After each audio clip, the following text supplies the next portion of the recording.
Namaskaram, Ashwin. Sadhguru, namaskar. Yeah. So, you're doing well in Chennai. Chennai is exploding with all these infections, huh?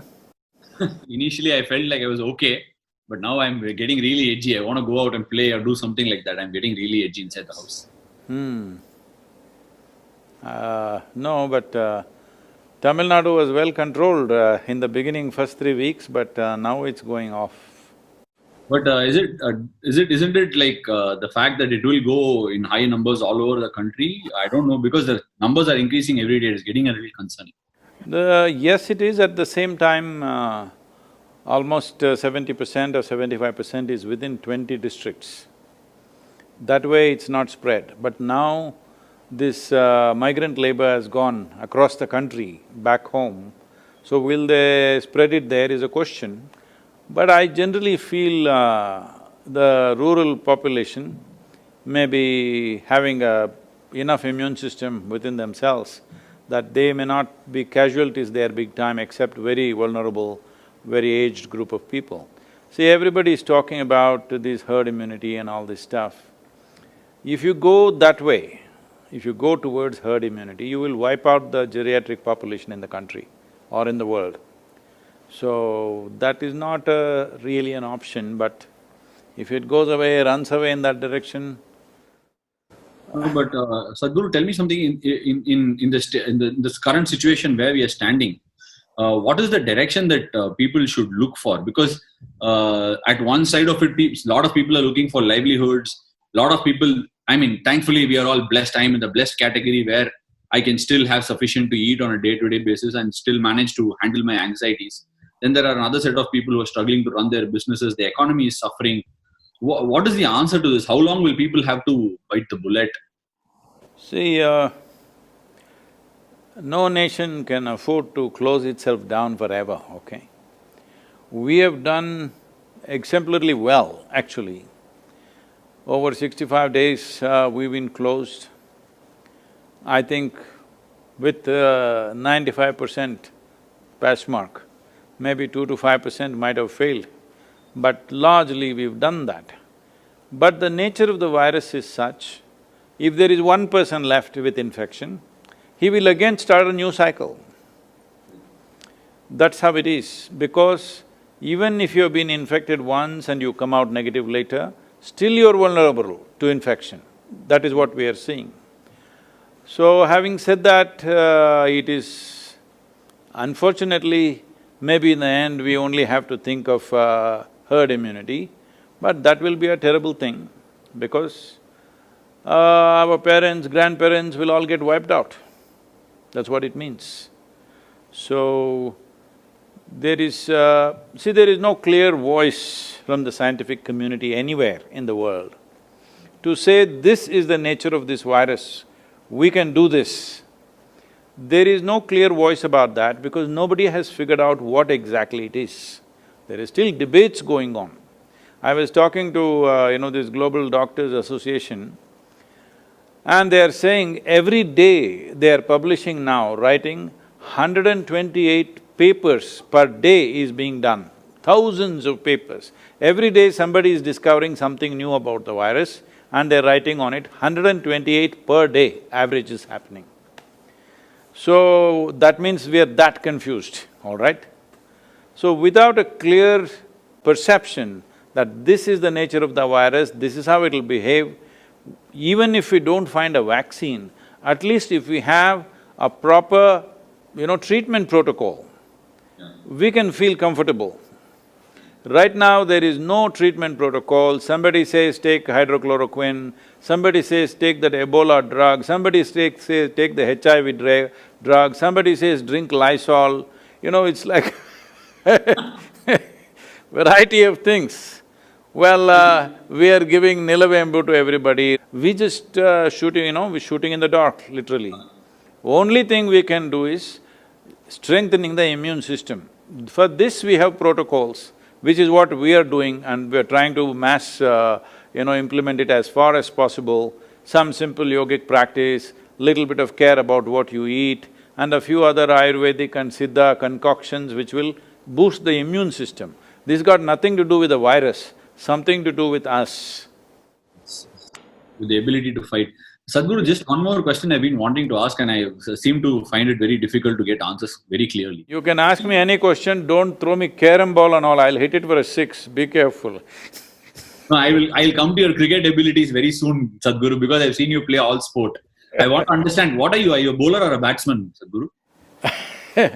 I was an all-rounder in the school, but once I got to college, I got more involved with field hockey and kind of dropped my cricket. Okay, but did you find cricket exciting or hockey was a better sport? Hockey was more exciting because you were always on your feet and doing something. Cricket today, the way you guys are playing, whatever 2020, all of you are on the edge. But otherwise, those days, if they put you on the boundary, you just stand there for 20–30 minutes doing nothing in the sun, okay? So, it was not my cup of tea. Sadhguru, the question I wanted to ask was, in general, over the last… I've lived for 30 years, so in the 30 years, whatever has been struck, a massive earthquake in Christchurch, a tsunami in the borders, Indonesia, India, all these borders, for everything that has sort of been very emergency, we have found a mechanism to deal with it, right? At least, if not then and there, we've had a tsunami alert system, an earthquake, a resistant building mechanism, alerting people. All these things are always come about, and we boast ourselves as a very modern tech. We're very, very advanced in terms of technology. How did we not see this coming? And like literally you said, 3–4 months, and most people are not able to come up with an answer. Isn't that scary? Well, see, whenever major events happen, we find answers with tsunami after the tsunami is over, all right? So next time, will it work the same way? We don't know. But natural calamities, there is a history of thousands of years of memory and history and experience of it. Even though we are surprised sometimes, we still know what it is because it hits you at a certain time and it's over.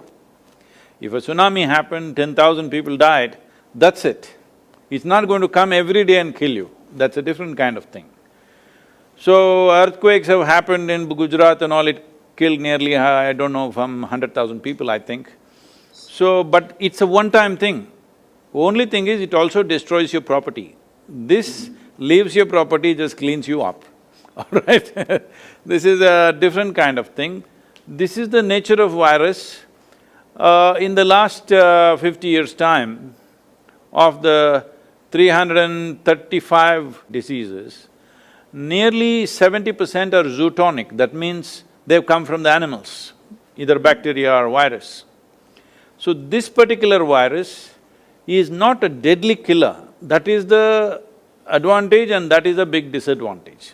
See, when the influenza and other things happened, what is called a Spanish flu today, it just killed everybody. When the plague came, it just wipes out a whole village. So, the response to that was different. Here, the problem is most of them are asymptomatic. Nearly 80% are asymptomatic and they're going all over the place spreading. There's no sign of any illness. So it's like you're sitting, you and me could be carrying it and we don't know because it doesn't show any signs. That is the biggest problem, and it is largely aiming only at vulnerable population. It is not going for the general population. Below 1 year of age, infants, and over 65, 70 years, and in between for some reason if their immune systems are not strong enough, or if the exposure is too heavy, like medical personnel are dying, police are, unfortunately it's taking a toll, that is because of the level of exposure.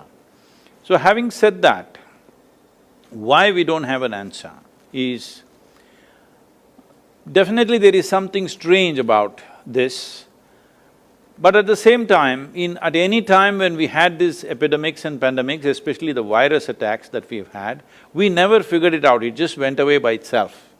Because virus doesn't see you as an enemy, it is seeing you as a habitat.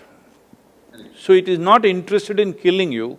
Probably in a few months, it will learn the nature of or the strength of the human system and adjust itself, kind of mutate itself to a lower level of intensity where it can live with us. Right now in our bodies, millions and millions of, viruses and bacteria are living with us right now. For example, tuberculosis for example, if you take it, Right now, India has set a goal by 2025, we'll get rid of tuberculosis. The basic test that is done for tuberculosis around the world is called Mantoux test. If you and me go for a test, any Indian goes for a test, we will all show positive. We all have tuberculosis bacilli, but we don't have the disease. But all Indians have it. So, the tuberculosis bacilli, we want to eliminate by 2025, but they're all living with us and we have no issue, most of us. Only if its concentration goes to a certain point, it becomes a disease. Otherwise, almost all Indians carry this quite normally. If the same level of bacilli happens to, let's say, an American or a European person, they will fall sick. We are not falling sick because we have lived with that for so long. So that is what we are looking for as a solution, that's what herd immunity means, that at some point we may get used to the virus. But before that, how many lives will it take? This is not a decision that you make, it may go that way, unfortunately. Okay, an interesting question I've been wanting to ask you for a long time, Sadhguru. This thing where you speak about Ramayana, Mahabharata and all our so-called mythology now, everybody has a different connotation to whether it happened or didn't happen. No, that argument is only in Chennai. Whether it happened or not. These are beliefs, I do not want to get into it, but you said something very interesting when it came to all these epics or mythologies, however you seem to believe. You said there is so much to learn rather than testing the authenticity of whether it happened or not happened. Right. Do we have anything tracing back to those times in order to deal with such a situation that we are in right now? See, the advantage that those times had was, the concentration of population has never been like this, okay? So if it did happen, let us say it happened in Ayodhya, it would not come to Chennai for sure. Only Rama came, he should have brought, but 14 days quarantine would have happened by the time he walked down. Maybe, he walked through the Ram Setu dam the thing as well, so it must have gone there as well, not a problem. No, by the time he walked from Ayodhya to Tamil Nadu border, more than 14 days, so quarantine was over. And he must have traveled, he must have walked through, right? Yes, by foot. So it would have taken months, so by then it was over. It's because of air travel. It is essentially because of air travel, so quickly it's across the world. Right. In fact, I felt like I came into India from New Zealand in March when the virus was actually hitting through the, Singapore and the Chinese region and going into America and all that. At that point of time, it didn't feel like, all of us were sitting inside the zone of saying, you know what, it will not happen in India. There is so much heat, there is so much, in fact, rightly put, so much ignorance amongst the people. Sometimes we believe we shut our eyes inside a closed room and believe there is nothing happening wrong. Even today, I was talking to a couple of my cricketing colleagues and they happen to say, it's become normal. We have to deal with it like cold and fever. We are not yet there, right? No. See, young people may deal with it just as cold and fever. That too if they're, if they have a sturdy constitution. But that's not how it is. People are just falling dead all over the place. When nearly 500,000 people have died, you can't say it's cold and fever. But at the same time, every year, influenza in America kills 50,000–60,000 people, like this. But this is not going to pass like that virus. This can continue and come back in waves and waves. It is possible, but we still don't know. I have a gut feeling in India, by mid-September, towards the end of September, it will be largely gone and our economic activity will be back to normal. It may not be where it was a few months ago, but in terms of activity, it will be back. But I have no data, not an iota of data to support my gut feeling. There's no data. Now, gut feeling is the best feeling that we all can have in terms of reassurance. But just on another note, Sadhguru, I saw some article and some video where I'm sure you're aware of Leonardo DiCaprio, who's doing a lot of things with regards to climate change. He had put out a tweet and an Instagram post saying a lot of people who have been affected by pollution over the years are tending to receive this virus in a very, very, detrimental fashion. Is this virus in any way a relation of what we have done? You said there is something funny about it. Any relation to what we have done to the environment and how we have, just polluted and populated it all over the place? Is it our doing? Population is definitely our doing. Pollution is also our doing. All right, is there any doubt about it? No. Anything other than that environmentally, how we have, not respected nature over the years? See, right now, one of the major reasons why people are dying because of the virus is hypoxia. That means not enough oxygen in the system, so lungs collapse after some time, whatever happens, other systems fail. In a way, if you're living in an Indian city, or let's say any big city, particularly Indian cities, in many ways you are heading towards hypoxia if you just travel on the, let's say Chennai, Mumbai, Bangalore roads for 1 or 2 hours every day, in open, suppose your car is not air-conditioned and you're open, like on a two-wheeler or you're just walking, then definitely the oxygen levels in your blood will be lower than what it should be. So definitely you are moving into that vulnerable population region. Maybe not necessarily, but you're in the direction at least, for sure. It may vary from individual to individual, but when you live in this kind of atmosphere where oxygen levels are low, carbon monoxide and other particulate matter is heavy, definitely your pulmonary system is not at the same level as it should be. So you are becoming a vulnerable population. Even now you're seeing almost 70% of the cases are just in 5-6 cities in the country probably, about 10 to 12 cities maximum. Rest of the country doesn't have it, the rural population doesn't really have it. And one more thing that I've constantly been telling in the ashram, everybody is practicing right now is to stay in touch with the earth. If you stay in touch with the earth, your immune system is always many times stronger than other people. So this is one of the treatments we do for all the patients who come. I must tell you this situation. We used to… earlier, now we are calling it Rejuvenation Center, but at one time we used to call this Isha Yogic Hospital. There was a hospital. So about 10-12 doctors from Michigan area, from the Ford medical system, they came here because they were very interested in the yogic hospital. So I couldn't meet them, they were here for about 3 days and I'm talking many years ago, like about 22 years ago or so. So they came and after the third day, it seems they got very angry, they called me in the morning and said, Sadhguru, their doctors are all very upset, they want to leave right away. I said, what is the issue? We said, we don't know, they're screaming and yelling. I went to meet them. Then I said, what is the problem? They said, you said there is a yogic hospital. We walked around everywhere in the center, there is no hospital here. Oh, I said, okay, your idea of a hospital is that there must be beds, people must be lying down, somebody must be serving them. If you provide that kind of hospitality, nobody will get well. See, children always like to fall sick. How old are your children, huh?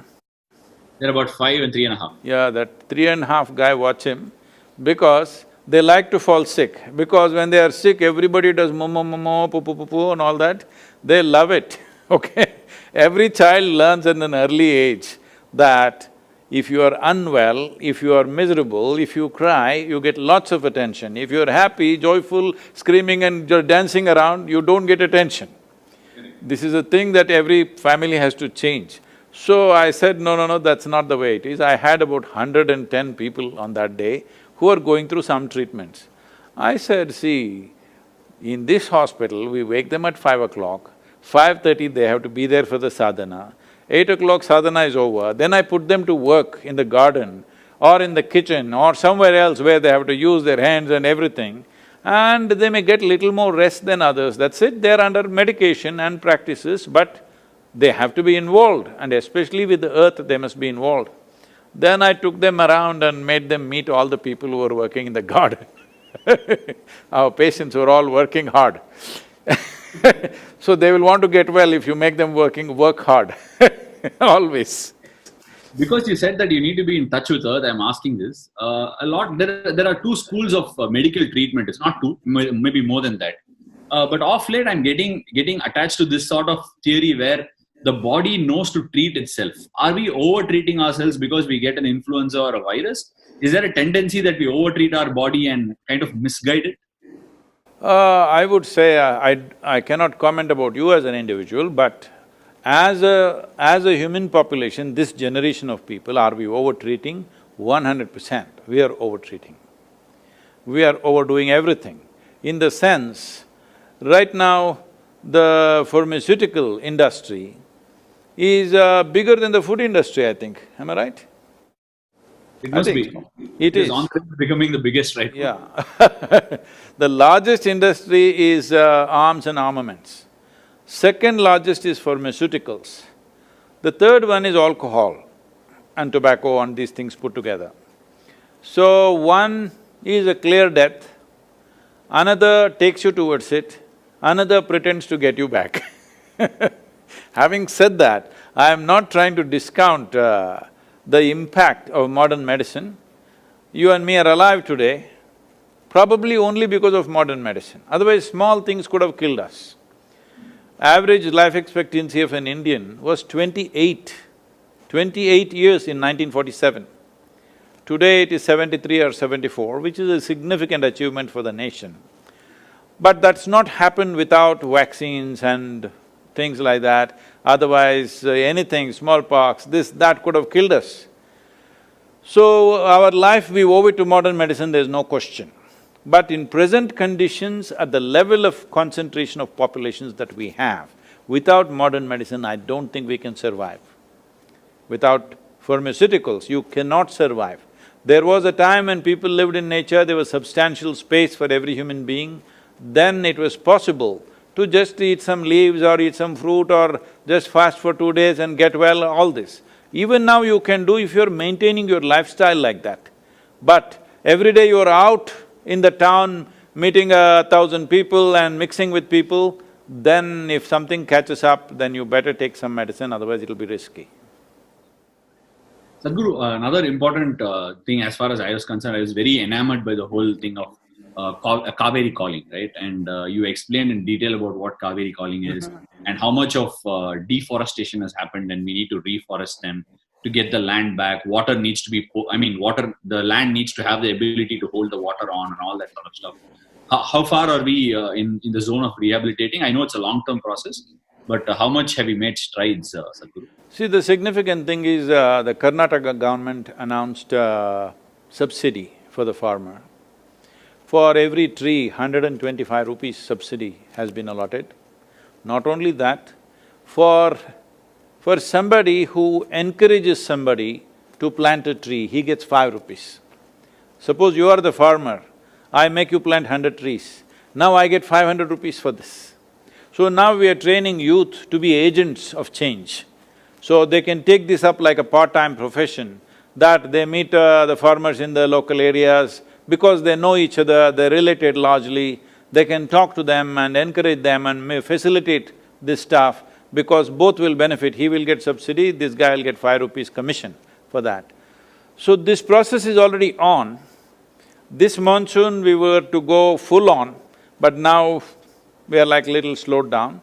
But still, I think in Karnataka we are planting about somewhere around 70 lakhs or 72 lakh saplings, which already farmers have been booked for. So this is a comprehensive thing, that it is a combination of trees so that the land rejuvenates. Right now UNCCD is very concerned about India because our soil is dying. See, when we say soil, we are just talking about largely 39 inches of topsoil. On an average in the world, there is 39 inches of topsoil. Almost all life happens in this 39 because of this 39 inches of soil. Tamil Nadu and southern India largely considered a blessed land because where we are right now, we have nearly 18 to 20 feet of topsoil, which is a fantastic thing. This is the reason why agriculture has been on here for over 12,000 years or so. There is history of agriculture, because in some places here, not so in southern Tamil Nadu probably, but in this part, western and northern part of Tamil Nadu, 15 to 20 feet of topsoil, this is extremely rich place that way. See, we may think Richness means we struck oil, gold, diamond, this one, that one. But for the next generation, if you want the next generation to live a rich life, when I say a rich life, I'm not talking about your stock market or your bank balance or something like this. Well, clean air, pure water, nutritious food, and life is throbbing within you, this is a rich life. Rest of it is just, accessories to life. The real life is in this, how wonderfully a man can function, a human being can function, simply depends upon how pure is the air, how clean is the water, how nutritious is the food that you consume. If there is no strength in the soil, right now nearly 42% of Tamil Nadu soil has been declared as fallow. That means it's becoming desert. So there is a whole movement to stop this desertification, but nothing much has happened on the ground. Too much talk has happened, conferences have happened, papers have been written, but on the ground, this is where Kaveri calling came in. For that, so many people are protesting against that. Do you know this? They're all located in Chennai only. They are saying it's dangerous to plant this many trees. Can you believe that? They're saying it's dangerous. Before these people came or I came or you came, what was here on this land? This land was all trees. So how does it become dangerous to put back the trees? Simply because they're only looking at it in some way, because there is no money in this, that's their problem, I think. Because in every ecological thing, conference, go here, go there, there is money. Now action on the ground, there is no money, you have to spend from your pockets. So, nobody is interested in this. But Karnataka government has taken the policy changes very quickly and very, very responsive. On the ground, things will happen there for sure. It should have happened much larger. We were preparing for a very big during the monsoon, but now we've kind of toned it down a little bit because we don't know when it'll become safe for our volunteers to go village to village, meet people, do these things. We are not sure about that yet. It doesn't look like… Monsoon is about to start, already pre-monsoon showers are coming here. So anytime monsoon will start pouring within the next week's time. So we are still not ready because we don't want to send young people out there and suppose somebody, these are all dedicated people, we don't want to kill them, they're willing to give their lives, that doesn't mean we can take their lives, all right? So because of that, we've slowed down a little bit, but still over 70 lakh saplings will go. See, we must understand this, the difference between this and afforestation is that this is going into farmland, private land. That means they will take care of it because it's their commercial interest. That is the fundamental difference that I've been trying to beat it into everybody's heads, but after talking for hours, in the end they ask, where is the land? Really, I've just been seeing in various places I've been going and speaking to people who hold responsible positions. After explaining everything for 1 hour, in the end ask, all this is fantastic, Sadhguru, but where is the land? The land is in the hands of the farmer. Only if you make it lucrative for him, you can put back these trees, otherwise you will only talk about it. We have a lot of this discussion on farmers, right? Every year, pre-monsoon, post-monsoon, we hear small stories of farmers committing suicides, farmers struggling to pay off the debts. All these things are a regular feature. But aren't these people that are the ones that are putting food on our plate? Should we, like, for example, say like an engineering or a medicine, where we, put children into it, promote the industry and make it a bigger industry? Is it time for us all to invest and say our children must feel agriculture is attractive? Has the time come really? 100% that needs to happen. If that doesn't happen, there's no food security for this country. Right now, we've taken some kind of rudimentary surveys. What I see is, not even 2% of the farm community want their children to go into farming.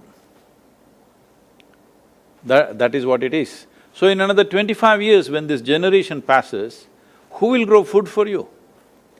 Right now in this country, there are nearly 65% of the population who know how to conduct this magic of turning mud into food. Not a simple thing. But you're an engineering graduate, isn't it? I'll tell you, you come here, I'll give you 10 acres of good land, very fertile land. Grow 10 varieties of crops and show me, you will see it'll be a total failure. Even if you are an MSc in agriculture, still you will be a failure, generally, except a very few who come from that community, who know how to do this. Because the farmer looks illiterate, people think it's some silly thing to do.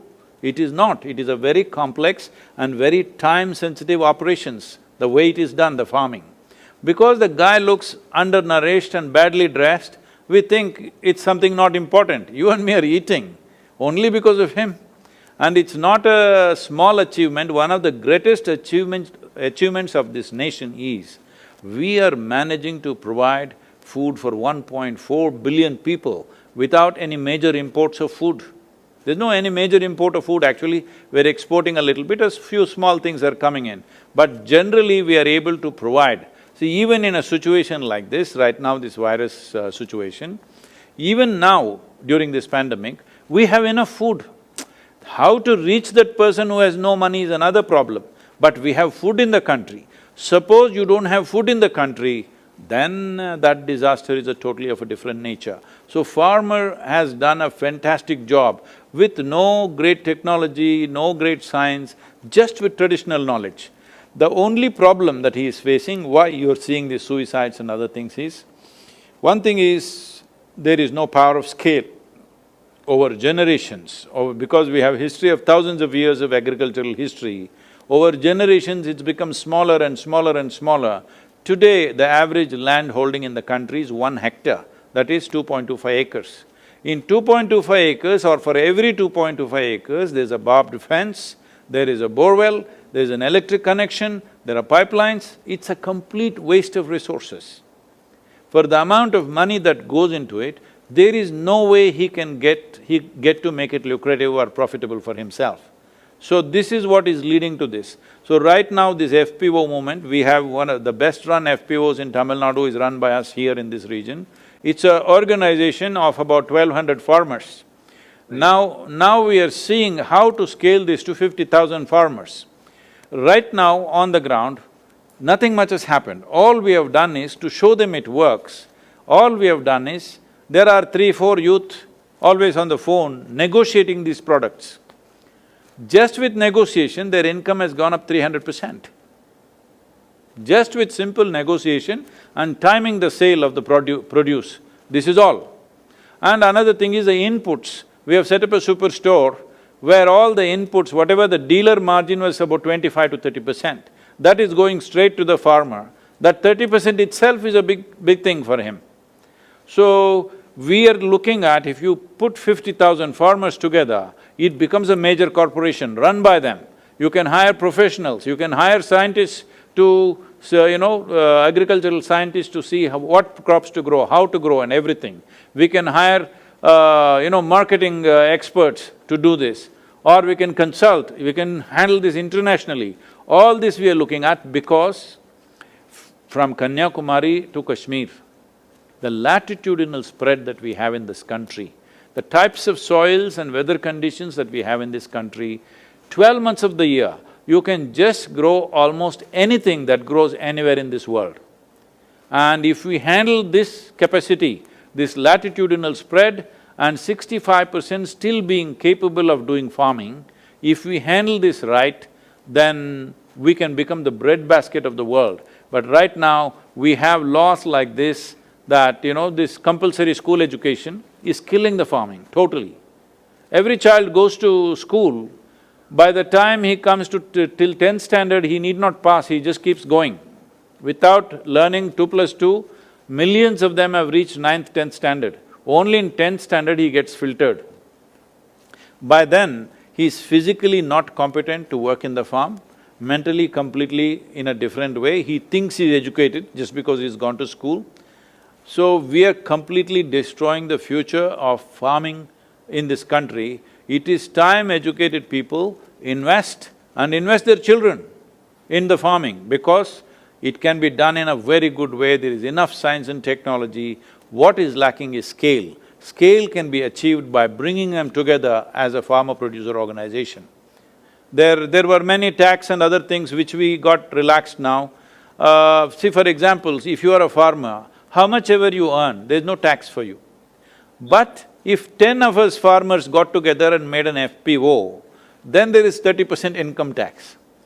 So why will we come together? You are ensuring we don't come together. So I appealed to the Prime Minister and he relaxed up to 100 crores earning, there is no tax. But now I'm pushing why 100 crore limit? If farming has to survive in this country, you cannot give teachings, you cannot run agricultural institutions. All you have to do is make it lucrative. If it's lucrative, it will survive. Sadhguru, forgive my ignorance if this question is not pertinent, but if you take a look at big communities in India right now, one is the movie industry is big. I'm not well versed with the movie industry. The cricket industry is really large. But so when I speak about the cricket industry, until Kapil Dev lifted the 1983 World Cup, and later on when Sachin Tendulkar came into play for the country, the game was largely not money driven. It was telecasted free of cost on TV. Then the TV rights came and the players started earning more. Is there a possibility, the way you're saying how large a scale this agriculture is there a possibility that such people can come into the mix and make this a really large and phenomenal industry? Is there a possibility? Yes, what else do you think I'm doing? That's what I'm trying to do. We are putting our energies behind it, we are raising money for this, and above all, giving a voice to it. See, right now, because you mentioned the word suicide, suicide in not some… See, individual people unfortunately will commit suicide for a variety of reasons. When over 300,000 people commit suicide in a matter of 15 to 20 years for one reason, one particular reason of farm distress, nearly 300,000 or more than 300,000 people have committed suicide, let's say in this century, in the last 20 years. It's actually in about 15, 16 years, let's say 20 years. Because some people will always debate, no, that guy died because he had family issues, this, that they're saying. But I'm asking you, usually the explanation is, that's because he couldn't pay his bank loan, he killed himself, this happened, that happened. I'm asking you, suppose you are a farmer, you have a rich soil and abundant water, no matter what is your situation, would you commit suicide? Or would I commit suicide? Definitely not. Right now, the distress is the soil is so poor. Soil is so poor. Why did it become poor? You can keep the soil rich only by putting organic content into it. See, soil is full of life. If you… I don't know if you've been in a rainforest or, in southern India itself, in Western Ghats, if you go inside the forest, just pick it up like this, you will see it's bursting with life, the soil. That's how it should be. But right now it is plowed and left open for 8, 9 months. It's really dead. First 9, 10 inches, 12 inches where the crop goes is completely dead. Whenever you fly from Chennai to Delhi, now you're in the Delhi team, I heard, so you have to fly Chennai to Delhi, every 5 minutes look out of the window. You will see India looks like a brown desert, except a few green patches here and there. Most of it is a brown desert because these are all agricultural lands. When there is no crop, they're just plowed and left open to kill the soil. So this kind of practices we have come to because we saw Europeans doing massive, industry like farming. But now they've all changed, but we didn't change. We are still doing the same thing. It is very important. See, suppose you grow 1 ton of, let's say, sugarcane or paddy or whatever from the soil, what you have taken out is 1 ton of topsoil, isn't it? Yeah. You have to put it back. How can you put it back? The only way is leaves from the trees or animal waste. Trees are gone long time ago. In Kaveri Basin, 87% of the tree cover has been removed in the last 70 years. And animals are all traveling abroad. There are no animals on the farm. People think tractor will do it, tractor will plow it, but tractor will not enrich the soil as animals would. Animals would work also and enrich the soil also. But now they're all gone, people thought they're useless, and we are thinking just by putting salts, everything will be okay. For all those people who don't understand what I'm saying, in our meal, in southern Indian meal, without salt we are not eating any food. Little bit of salt and so many other things. Instead of that, make it 90% salt and 10% whatever else you want to eat. One meal if you eat like that, you will understand what you are doing to this soil and to this country. Okay. Thank you, Sadhguru. Anything else? Anything else, Sadhguru? Well, the sport in the world uh, may not be the same for next 12 months probably. There are no spectators, so there is no big excitement and stuff like that. But I think this is a time we should learn to live with, because there is no point risking those people who are vulnerable. Risking their lives is not our business. Because I am not vulnerable, I will go and do whatever I want to do, is not a human way of doing things. We have to respect that. And we must make sure that the casualties are minimum. And at the same time, we must focus on putting this nation back on the track, whether it's economy or sport or culture, everything should come back as quickly as possible. We can't just be locked up forever, but in a very responsible and conscious way. Thank you, Sadhguru. It's been a pleasure. It's been a dream for me to do this. Thank you for honoring. Thank you so much. Namaskaram, thank you very much. All the best for you for whatever match is coming up. Thank you, Sadhguru. Namaskaram.